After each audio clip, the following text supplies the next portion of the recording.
بالله من الشيطان الرجيم بسم الله الرحمن الرحيم وإن يكذبوك فقد كذبت قبلهم قوم نوح وعاد وثمود وقوم إبراهيم وقوم لوط وأصحاب مدين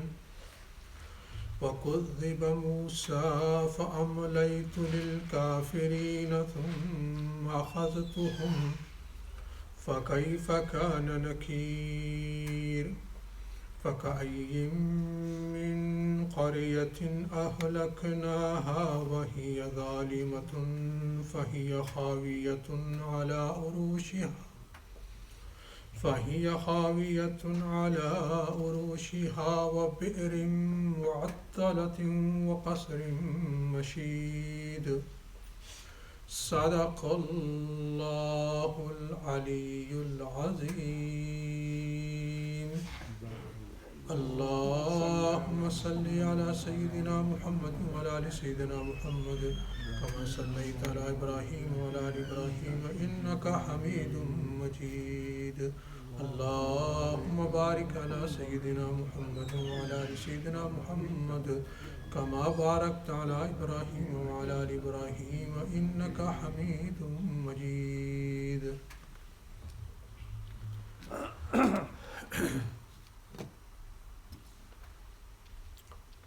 میرے انتہائی قابل احترام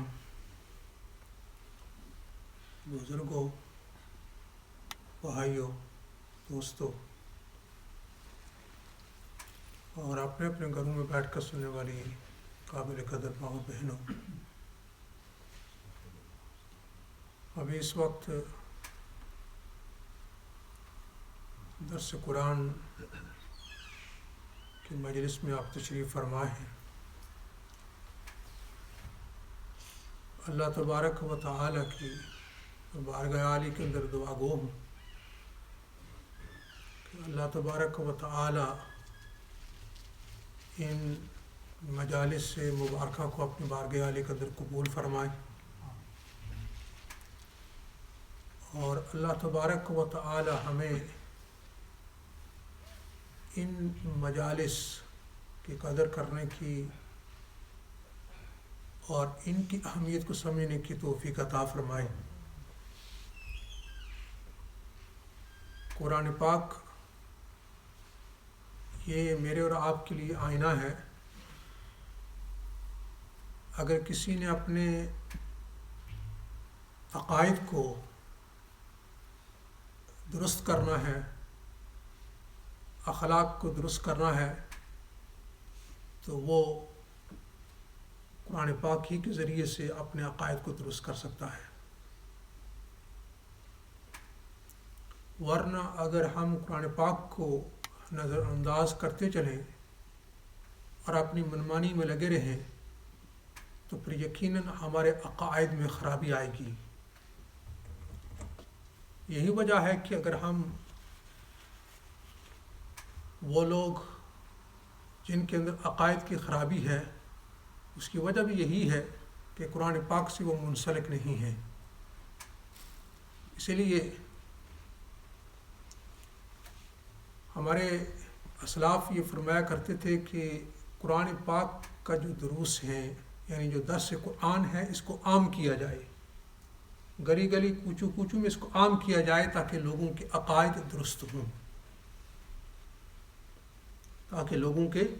عقائد درست ہوں۔ مولانا غلام اللہ خان رحمۃ اللہ علیہ وہ توحید کو بیان کرنے والے بڑے موحد تھے۔ مولانا سلیم اللہ خان مرحوم جو کہ دارالعلوم فاروقیہ کراچی کے محتمم تھے، اور گزشتہ ہی سال ان کا انتقال ہوا۔ ہمارے حضرت مولانا یوسف مطالعہ رحمۃ اللہ علیہ ایک مقام پر انہوں نے بیان فرمایا کہ حضرت مولانا غلام اللہ خان مولانا سلیم اللہ خان نے خواب دیکھا کہ قیامت کا منظر قائم ہے اور ایک سٹیج لگا ہوا ہے اور اس سٹیج پر ایک شخصیت جن کا چہرہ بڑا نورانی، اور وہ اس سٹیج پر میدان قیامت کے اندر جو وہ سٹیج لگا ہوا ہے اس میں وہ توحید کو بیان کر رہے ہیں۔ تو فرماتے ہیں جب میں قریب پہنچا تو دیکھا تو وہ تو مولانا غلام اللہ خان ہیں۔ تو میں نے کہا آپ کون ہیں؟ کیا فرمایا کہ میں غلام اللہ خان ہوں۔ تو یہ جب انسان اس دنیا کے اندر ایسے کچھ کام کرتا ہے تو پھر اللہ تبارک و تعالیٰ اس کے ساتھ معاملہ بھی ویسے ہی فرماتے ہیں۔ مولانا غلام اللہ خان نے بدعت، شرک کے خلاف جو آوازیں اٹھائیں اور جو توحید بیان کی، اللہ تبارک و تعالیٰ نے اپنے ایک ولی کو ان کا مقام دکھایا کہ دیکھیں یہ میری توحید کو بیان کرتے تھے، اور میدان قیامت کے اندر بھی یعنی ان کو خواب کے اندر دکھایا گیا کہ وہ ہم بھی توحید بیان کرتے ہیں۔ تو دراصل توحید ہی اصل ہے، اور آپ صلی اللہ علیہ وسلم نے مکی زندگی کے اندر اسی پر زور دیا، مکی زندگی کے اندر بھی اسی کے پر زور دیا، ایمان کو مضبوط کیا گیا، اور جب اہل ایمان کا ایمان مضبوط ہو گیا، جب ان کے دل اور دماغ کے اندر آخرت پیوست ہو گئی،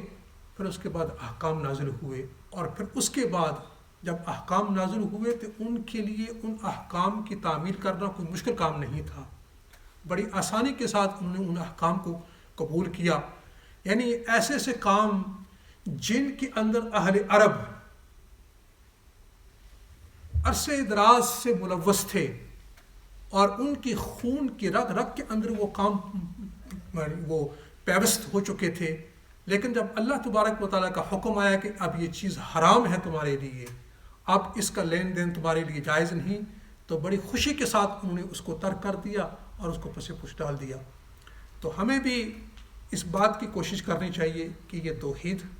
ہمارے اندر آئے، ہماری آنے والی نسلوں کے اندر یہ توحید آئے، اس لیے اس توحید ہی کے اوپر ہماری نجات ہے۔ اگر ہم شرک کرتے رہیں، ایک ذہن میں رکھیں، آپ یہ تو سنتے رہتے ہیں کہ قیامت کے دن اعمال کا سوال ہوگا، کہ اعمال یعنی ہم نے جو عمل کر رہے ہیں اس کا ہمیں سوال ہوگا، لیکن حضرت مولانا اشرف تھانی رحمۃ اللہ لکھتے ہیں کہ ہر ایک کو یہ بھی دل و دماغ کے اندر بات بٹھا لینی چاہیے کہ قیامت کے دن عقائد کا بھی سوال ہوگا، کہ ہمارا عقیدہ اللہ کے نبی کے متعلق کیا تھا، انبیاء کے متعلق کیا تھا، ملائکہ کے متعلق کیا تھا، اللہ کے جو نیک برگزیدہ بندے ہیں اولیاء ان کے بارے میں ہمارا عقیدہ کیا تھا۔ یہ سارے کے سارے عقائد کل قیامت کے دن اللہ کی بارگاہ میں پوچھے جائیں گے۔ اس لیے ضرورت اس بات کی ہے کہ ہم اپنے عقائد کو درست کریں، اور یہ درست اسی وقت ہو سکتے ہیں جب ہم اپنے آپ کو قرآن کے سامنے پیش کریں، اور جب یعنی پیش کرنے کا مطلب یہ ہے کہ جہاں جہاں جس مقام پر قرآن پاک کے دروس ہو رہے ہیں، درس ہو رہا ہے، اس میں ضرور بیٹھا جائے، تاکہ پھر جب قرآن سامنے آئے گا تو پھر ہمیں معلوم ہو جائے گا کہاں کہاں میرے عقائد خراب ہیں اور میرے عقائد کی خرابی ہے۔ تو جو ہم قرآن کے درس کو سنتے جائیں گے ہمارے عقائد کی درستگی ہوتی جائے گی اور اس کی اصلاح ہوتی جائے گی۔ تو ابھی اس وقت جو میں نے آیات کریمہ تلاوت کی ہیں، ان کے اندر اللہ رب العالمین نے ہمارے پیارے آقا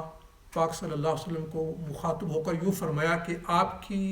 تکذیب ہو رہی ہے، یعنی یہ اہل مکہ آپ کی تکذیب کر رہے ہیں، آپ کو جھٹلا رہے ہیں، آپ کو جھوٹا کہہ رہے ہیں کہ نہیں یہ کچھ بھی نہیں ہے، یہ تو پرانے لوگوں کی باتیں ہیں، تو اس پہ آپ کو فکر کرنے کی کوئی ضرورت نہیں۔ تو اللہ تبارک و تعالیٰ نے پیغام تسکین یعنی دل کو یعنی سرور اور دل کو تسکین پہنچانے کے لیے اللہ تبارک و تعالیٰ نے فرمایا کہ یہ جو آپ کی تکذیب ہو رہی ہے کوئی نئی بات نہیں ہے، یہ کوئی نئی بات نہیں ہے کہ آپ کی آج تکذیب ہو رہی ہے، آپ سے پہلے بھی انبیاء علیہ السلام کی تکذیب ہو چکی ہے۔ اور پھر اللہ تبارک و تعالیٰ نے نام لے کر ان نبیوں کے نام بتائے کہ کن کن نبیوں کی تکذیب ہوئی۔ اللہ تبارک و تعالیٰ فرماتے ہیں کہ وَإِن يُكَذِّبُوكَ فَقَدْ کذبت قبلہم، اگر یہ لوگ آپ کی تکذیب کرتے ہیں تو پھر تحقیق کے ان سے پہلے حضرت نوح علیہ السلام کی تکذیب ہو چکی ہے. ان کی قوم نے ان کو جھوٹا، ان کو کاذب قرار دیا تھا کہ یہ جھوٹ بولتے ہیں. فرمایا کہ وہ عاد اور حضرت ہود علیہ السلام کی قوم نے بھی حضرت ہود کو جھوٹا قرار دیا تھا. وہ سمود اور حضرت صالح علیہ السلام کی قوم نے بھی حضرت صالح علیہ السلام کی تکذیب کی تھی، ان کو جھٹلایا تھا. وہ قوم ابراہیم اور حضرت ابراہیم علیہ السلام کی قوم نے بھی حضرت ابراہیم کو جھوٹا کہا تھا. وہ قوم لوط اور قوم لوط نے بھی حضرت لوط علیہ السلام کو جھوٹا کہا تھا. وہ اصحاب مدین اور مدین یعنی حضرت شعیب علیہ السلام کی قوم نے بھی حضرت شعیب کو جھوٹا کہا تھا. وَكُذِّبَ موسیٰ، دیکھیے یہاں تک تو اللہ فرمایا. اب اللہ نے جب حضرت موسیٰ کی بات آئی تو انداز گفتگو بدل دیا. پہلے اللہ نے فرمایا کہ حضرت نوح کی بھی تکذیب ہوئی، حضرت لوط کی بھی تکذیب ہوئی، قوم حضرت صالح کی بھی تکذیب ہوئی، اور یعنی ان کی قوم نے ان کی تکذیب کی ہے. لیکن جب حضرت موسیٰ علیہ السلام کے بارے میں فرمایا کہ وَكُذِّبَ موسیٰ، اور حضرت موسیٰ علیہ السلام کی بھی تکذیب ہو چکی ہے. یعنی کیا مطلب؟ اس کا مطلب یہ ہے کہ حضرت نوح علیہ السلام کی قوم نے ان کی تکذیب کی تھی، حضرت صالح علیہ السلام کی قوم نے ان کی تکذیب کی تھی. لیکن حضرت موسیٰ علیہ السلام کی قوم بنو اسرائیل نے حضرت موسیٰ کی تکذیب نہیں کی تھی. ان کی تکذیب فرعون نے کی تھی جو کہ قبطی تھے. حضرت موسیٰ بنو اسرائیل جو ہے جو حضرت موسیٰ علیہ السلام کو انہوں نے تکذیب نہیں کی، وہ تو ان کے ماننے والے تھے. تو اس لیے اللہ نے انداز گفتگو کو بدلا کہ فلاں فلاں نبی آئے، ان کی قوم نے ان کو جھٹلایا. لیکن حضرت موسیٰ کی باری آئی تو فرمایا کہ ان کی بھی تکذیب ہوئی تھی. یعنی کیا مطلب؟ ان کی قوم نے ان کی تکذیب نہیں کی تھی، بلکہ فرعون اور فرعون جو اس کے لوگ تھے انہوں نے ان کی تکذیب کی تھی. اللہ فرماتے ہیں کہ فَأَمْلَيْتُ لِلْكَافِرِينَ، میں نے کیا کیا کہ میں نے جنہوں نے بھی ہمارے نبیوں کی تکذیب کی اور نبوت کو انہوں نے ٹھکرایا، انکار کیا کہ ہم نہیں مانتے اس نبی کو، تو اللہ فرماتے ہیں ہم نے ان کو مہلت دی. دیکھیے یہاں دنیا میں کیا ہوتا ہے کہ جب کوئی کسی جرم کا مرتکب ہوتا ہے تو پولیس والے کیا کرتے ہیں کہ جلد از جلد اس کو پکڑا جائے، کہیں یہ فرار نہ ہو جائے، کہیں بھاگ نہ جائے. ایئرپورٹس کے اوپر بھی وہ اطلاع کر دیتے ہیں کہ یہ اس ملک سے نکل، اس کا یہ نام ہے، اس ملک سے نکل نہ پائے. تو ان کی کوشش یہ ہوتی ہے کہ جلد از جلد مجرم کو اریسٹ کیا جائے. لیکن اللہ تبارک و تعالیٰ کیا فرماتے ہیں کہ میں مجرموں کو وقت دیتا ہوں. کیوں؟ اس لیے کہ اللہ تبارک و تعالیٰ کی پکڑ سے کوئی نہیں بچ سکتا. دنیا کی پولیس تو کوشش ہوتی ہے کہ جلد از جلد مجرم کو پکڑا جائے، کہیں ہمارے ہاتھ سے نکل نہ جائے، کہیں وہ بھاگ نہ جائے، کسی دوسرے ملک میں نہ چلا جائے، پھر ہماری یعنی ہم اس کو نہ پکڑ سکے. لیکن اللہ کیا فرماتے ہیں کہ جنہوں نے بھی ہمارے نبیوں کو جھٹلایا، ہم نے کیا کیا؟ ہم نے ان کو مہلت دی، ہم نے ان کو ٹائم دیا. اور پھر اللہ فرماتے ہیں کہ ثم اخذتہم، جب ہم پکڑنے پر آئے تو فکیف کان نکیر، اللہ فرماتے ہیں کہ ہماری پکڑ کیسی تھی. یعنی پھر اللہ تبارک و تعالیٰ کی پکڑ سے وہ بچ نہ سکے. اس لیے ہمیں ایک بات ہمیشہ ذہن میں رکھیں کہ اگر ہم دیکھیے کبھی ہم اپنی سستی کا شکار ہو جاتے ہیں، کبھی غفلت کا شکار ہو جاتے ہیں، شیطان کے حملوں میں آ کر ہم گناہ کر بیٹھتے ہیں. ہمیں ہمیشہ اللہ تبارک و تعالیٰ کی عذاب کی اس کی پکڑ سے ہمیں پناہ مانگنی چاہیے کہ اس کی پکڑ جو آتی ہے تو انسان کو پتہ بھی نہیں چلتا. ہمیشہ اللہ تبارک و تعالیٰ کی پکڑ سے پناہ مانگنی چاہیے کہ اللہ ہم آپ کی پناہ مانگتے ہیں، آپ کی پکڑ سے، آپ کے عذاب سے. اس لیے کہ جب اللہ تبارک و تعالیٰ کی پکڑ آتی ہے تو یقین جانیے کہ پھر دنیا کی کوئی قوت، دنیا کی کوئی طاقت اس کو اللہ کی پکڑ سے بچا نہیں سکتی. تو اللہ فرماتے ہیں کہ جب ہم نے ان کو پکڑا تو پھر ان کو کوئی ہماری پکڑ سے چھڑا نہ سکا. اور پھر اللہ فرماتے فَكَأَيٍّ مِّن قَرْيَةٍ أَهْلَكْنَاهَا، کتنی ہی ایسی بستیاں گزری ہیں کہ جن کو ہم نے ہلاک کر دیا، یعنی ان بستی والوں کو ہم نے ہلاک کیا. وہی ظالمۃ، ان کے حال کیا تھا کہ وہ مجرم تھے، وہ نافرمان تھے، انہوں نے نافرمانی کی تھی. فَهِيَ خَاوِيَةٌ عَلَىٰ عُرُوشِهَا، وہ بستیاں اپنے چھتوں کے اوپر گری ہوئی ہیں. یعنی کیا مطلب؟ جب بھی کوئی دیوار گرتی ہے، جب بھی کوئی عمارت گرتی ہے تو پہلے اس کا چھت گرتا ہے اور پھر جب چھت گر جاتا ہے پھر اس کے بعد دیواریں اس چھتوں کے اوپر گرتی ہیں، تو اللہ تبارک و تعالیٰ فرماتے ہیں کہ کتنی ہی ایسی بستیاں گزری ہیں کہ ان بستی والوں کو ہم نے ہلاک کیا، اور جن جن حویلیوں کے اندر اور جن جن محلات کے اندر وہ رہتے تھے ان کو بھی ہم نے زمین کے اوپر گرا دیا، اور فرمایا کہ وہ بئر معطلہ، اور کتنے ہی کنویں جو ویران ہو چکے ہیں۔ یعنی پہلے وہ کنویں ایسے تھے، لوگ آتے تھے وہاں سے پانی کھینچتے تھے، اور لیکن وہ ویران ہو گئے۔ وہ قصر مشید، اور کتنے ہی مضبوط محلات جو ویران ہو چکے ہیں، اب ان میں کوئی نہیں بستا۔ اب یہاں مفسرین لکھا ہے کہ یہ جو بئر معطلہ، یہ کنواں کہاں تھا اور یہ کون سا کنواں تھا، اور یہ محلات جو اللہ فرماتے ہیں کہ مضبوط محلات، تو علماء لکھا ہے، اہل تفسیر لکھتے ہیں کہ حضرت صالح علیہ السلام، حضرت صالح علیہ السلام یعنی جو قوم سمود کی طرف مبعوث ہوئے تھے، تو جب، اور اللہ کا یہ دستور رہا ہے کہ جب بھی کسی قوم کے اوپر اللہ نے عذاب بھیجا تو پہلے اللہ نے اس وقت کے نبی کو اور اس کے ماننے والوں کو حکم دیا کہ آپ اس جگہ کو چھوڑ دیں، آپ یہاں سے نکل جائیں، اس لیے کہ اب ہم نے فیصلہ کر لیا ہے کہ ہم نے آپ کی قوم کو تباہ کرنا ہے، آپ قبل اس کے کہ عذاب آئے آپ یہاں سے نکل جائیں۔ تو حضرت صالح علیہ السلام جب وہاں اپنے مقام سے نکلے اور حضرہ موت، یہ یمن کا ایک علاقہ ہے، وہاں پہنچے، اور حضرہ موت یعنی عربی میں حضرہ موتن، یعنی موت حضر ہو گئی، اس جگہ کا نام پڑ گیا حضر موت، یعنی کہ آج بھی وہ جگہ ہے۔ تو اس کو حضر موت اس لیے کہتے ہیں کہ حضرت صالح علیہ السلام کی وفات وہیں ہوئی تھی، اس نسبت سے کہ یہ یہاں آئے اور یہاں ان کی موت ہو گئی، ان کی وفات ہو گئی، تو اس نسبت سے اس جگہ کا نام انہوں نے حضر موت رکھ دیا۔ تو ان کے ساتھ جو ان کے ہم رکاب تھے، جو ان کے ساتھی تھے، جو ان کے متبعین تھے، ان کی تعداد 4000 تھی، ان کی تعداد 4000 تھی، اور یہ 4000 یہ مومنین تھے۔ ان کی نسلیں بڑھتی رہی، آگے ہوتی رہی، یہاں تک کہ کچھ ایسی نسلیں آئیں بعد میں کہ جو بگڑ گئے اور وہ شرک کے اندر مبتلا ہو گئے اور وہ بتوں کی پوجا کرنے لگے۔ تو اللہ تبارک و تعالی نے وہاں جس مقام کے اوپر ان کا یہ قبائل جو رہتے تھے، وہاں ایک کنواں تھا، اور اس کنویں کے ارد گرد یہ آباد ہو گئے۔ تو اللہ تبارک و تعالی نے ان کی اصلاح کے لیے ایک اپنے نبی، ایک شخص کو ایک نبی مبعوث کیے۔ اس نبی کا نام تھا حضرت حنظلہ بن صفوان، اور وہ نبی کلی تھے، یعنی پیشے کے لحاظ سے وہ کلی تھے، یعنی لوگوں کا سامان اٹھایا کرتے تھے۔ تو انہوں نے اپنی قوم کو دعوت دی،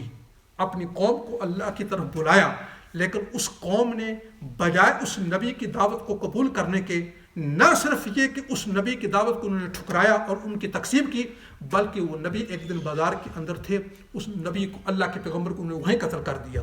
جب انہوں نے اللہ کے نبی کو قتل کیا، جب اللہ کے نبی کو قتل کیا جائے تو پھر یقیناً اللہ کا عذاب آتا ہی آتا ہے۔ تو پھر اس قوم کے اوپر عذاب آیا، اور وہ ان کا کنواں جو آباد تھا اور وہ محلات جن کے اندر وہ رہتے تھے، اللہ تبارک و تعالیٰ فرماتے ہیں کہ وہ ویران ہو گئے، اس لیے کہ ہم نے وہاں کے رہنے والوں کو ہم نے تباہ کر دیا، ہم نے ان کو تباہ و برباد کر دیا۔ دیکھیے جب ہم یہ واقعات پڑھتے ہیں، قرآنی واقعات پڑھتے ہیں کہ ان قوم کے اوپر عذاب آیا، جب ہم اپنے اوپر نظر ڈالتے ہیں تو ہمارے کتنے جرائم ہیں، کتنا گناہ ہے، لیکن یہ اس رب کائنات کی رحمت ہے کہ ہم ہمارے آقا پاک صلی اللہ علیہ وسلم کے صدقے بچے ہوئے ہیں، ورنہ یقین جانیے کہ جو ہمارے گناہ ہیں اور جو ہمارے جرائم ہیں ان کا تقاضا تو یہی ہے کہ ہم کو زندہ زمین کے اوپر درگور کر دیا جائے، لیکن یہ اللہ ہے، یہ اس کی رحمت ہے، یہ ہمارے آقا پاک صلی اللہ علیہ وسلم کے صدقے و توفار ہم بچے ہوئے ہیں کہ اللہ تبارک و تعالیٰ ہمیں فوری نہیں پکڑتے۔ تو یہ اللہ تبارک و تعالیٰ فرماتے ہیں کہ افلم یسیروا فی الارض، انسان کو چاہیے کہ زمین میں سیاحت کرے، گھومے پھرے، تاکہ پھر اس کو معلوم ہو کہ اللہ تبارک و تعالیٰ کی قدرت کہاں کہاں ظاہر ہوئی، اور جن لوگوں نے اللہ کی نافرمانی کی اور اللہ کے نبیوں کو ٹھکرایا تو ان کے ساتھ کیا حشر ہوا۔ اللہ فرماتے ہیں کہ انسان وہاں یعنی اس کو دنیا کے اندر گھومنا چاہیے۔ اسی لیے اہل تفسیر لکھتے ہیں کہ اگر کوئی انسان دنیا کے اندر اس نیت سے گھومے کہ میں عبرت حاصل کروں تو یہ مطلوب ہے، یعنی اچھی چیز ہے کہ انسان اپنی عبرت کے لیے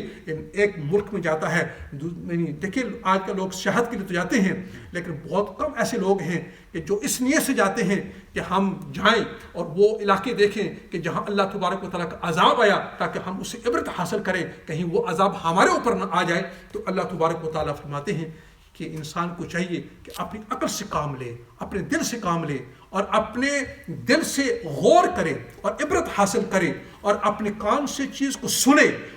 اور اپنی آنکھ سے چیز کو دیکھے اور پھر اس سے عبرت حاصل کرے تاکہ وہ بھی عذاب الہی سے بچ جائے. اور اللہ فرماتے ہیں اصل یہ آنکھیں اندھی نہیں ہوتی لیکن یہ دل اندھے ہوتے ہیں. جب کوئی نہیں مانتا تو وہ اصل اس لیے نہیں مانتا کہ اس کا دل اندھا ہو گیا ہے جو اس کے سینے کے اندر ہے. تو ہمیں اللہ تبارک و تعالیٰ کی پناہ مانگنی چاہیے اس بات سے کہ کہیں ہمارے دل بھی اندھے نہ ہو جائیں. اللہ تبارک و تعالیٰ ہمارے یہاں بیٹھنا قبول فرمائے. اللہم صلی علی سیدنا و مولانا محمد و آلہ و صحبہ وبارک وسلم. ربنا آتنا فی الدنیا حسنۃ وفی الآخرۃ حسنۃ وقنا عذاب النار. اللہم ربنا تقبل منا انک انت السمیع العلیم وتب علینا انک انت التواب الرحیم. وصلی اللہ تعالی علی خیر خلقہ محمد و آلہ و اصحابہ اجمعین برحمتک یا ارحم الراحمین.